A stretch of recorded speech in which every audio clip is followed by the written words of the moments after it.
ఈ కే అనేటువంటి అక్షరం కలిగినటువంటి వాళ్ళు కింగ్, కృప, కళ్యాణ్ ఇట్లా రకరకాలైనటువంటి నేమ్స్తో ఉంటారు. ఈ కళ్యాణ్ అనేటువంటిది కే అనేటటువంటిది స్టార్టింగ్ వచ్చినటువంటి నేమ్స్ కలిగినటువంటి వాళ్ళకి కకారంతో వచ్చేటటువంటి శబ్దం కనుక దీనికి అధిపతి శని భగవానుడు కనుక వీరికి మానసికంగా చికాకులు పెరిగేటువంటి అవకాశాలు ఉన్నాయి.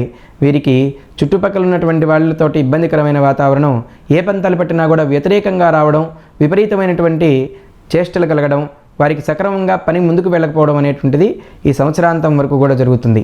కనుక వారు తప్పనిసరిగా శ్రీకాళహస్తి దర్శనం చేయడం మూలకంగా మంచి ఫలితాలు అనేటువంటివి వస్తాయి. ఖచ్చితంగా మీరు ఆకుపచ్చ ఒత్తితోటి బుధవారం రోజున దీపారాధన చేసి శివారాధన చేయడం మూలకంగా మంచి అనుకూలమైనటువంటి ఫలితాలు పొందుతారు. ప్రశాంతంగా ఉండడం అనేటువంటిది జరుగుతుంది 2025వ సంవత్సరం. ఈ కే అనేటువంటి అక్షరం కలిగినటువంటి వాళ్ళు తప్పనిసరిగా జీవితకాలం అంతా కూడా శివారాధన చేయండి. మంచి ఫలితం అనేటటువంటిది వాళ్ళకి రావడం అనేటటువంటిది జరుగుతుంది.